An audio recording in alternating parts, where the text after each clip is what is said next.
Highline rescue, state of the art. The rigor certifications and the Highline workshops, as well as through the accident reports that we get. So, what we've learned so far is that most Highliners that require rescues do not have severe injuries. That's lucky to a certain degree, but it's a recurring theme that you plan or prepare for sort of the worst case scenario, but oftentimes you could go or come away with an efficient, a more efficient and more safe rescue if you assume that the person on the line can aid you at least a little bit.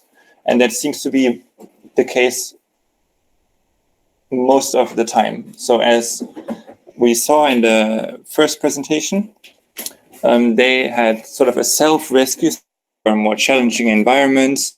You should have some sort of sling or maybe your personal protective equipment that can assist you in getting back up on the line if you maybe hurt your fingers or hurt your ankle or your shoulder. So yes, think about how you can evacuate yourself in case of a minor injury, and also practice this.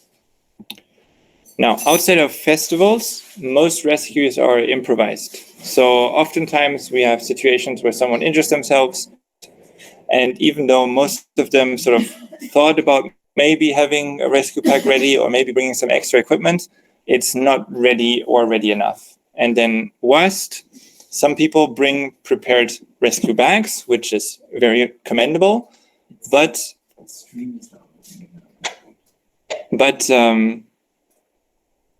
then someone decides to take maybe a hangover or a gree from the rescue kit in order to, I don't know, improvise some rigging or something, and doesn't put it back. So then you have people going out on nights to rescue someone without the equipment that they think they have at hand. And then the situation just spirals out of control really, really quickly.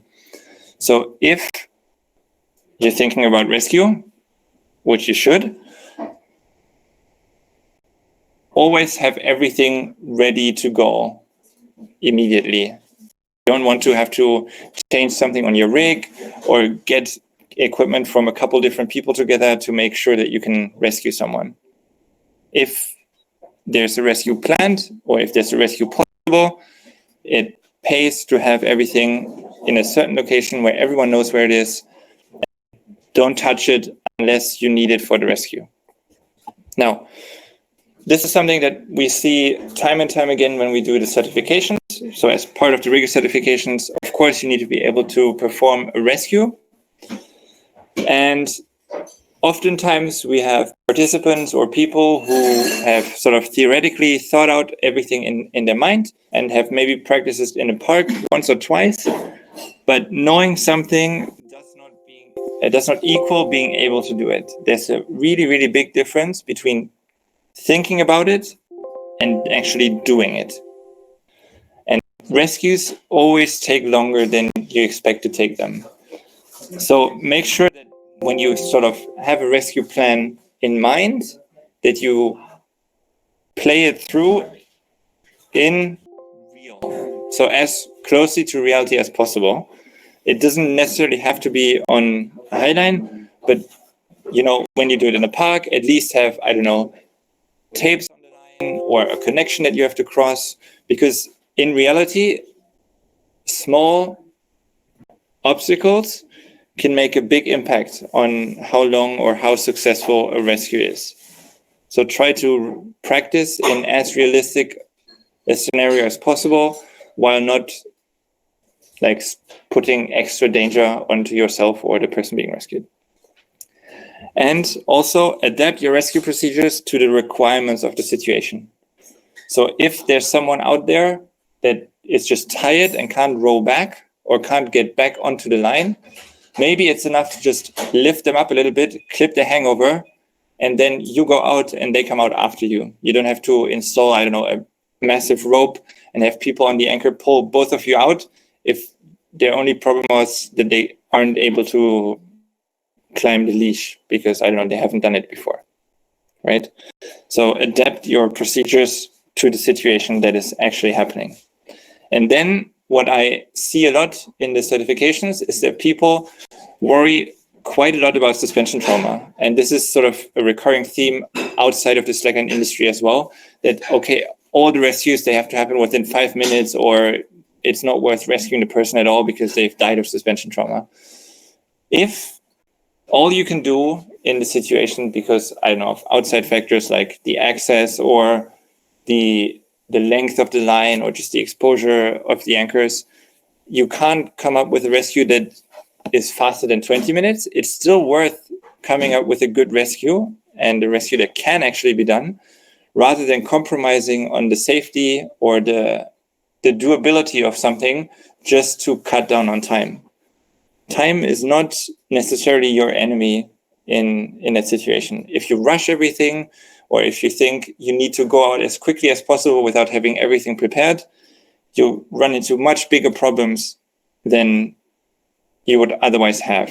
So take your time in the beginning, make sure you have everything that you need before you go out, communicate with everyone else what your plan is, and then you go out. Suspension trauma is real in a sense, but it's not quite as dramatic as it's often portrayed within our industry. Then, this is a very important part that is hard to simulate, but the rescue does not end after you get the Highliner on the ground.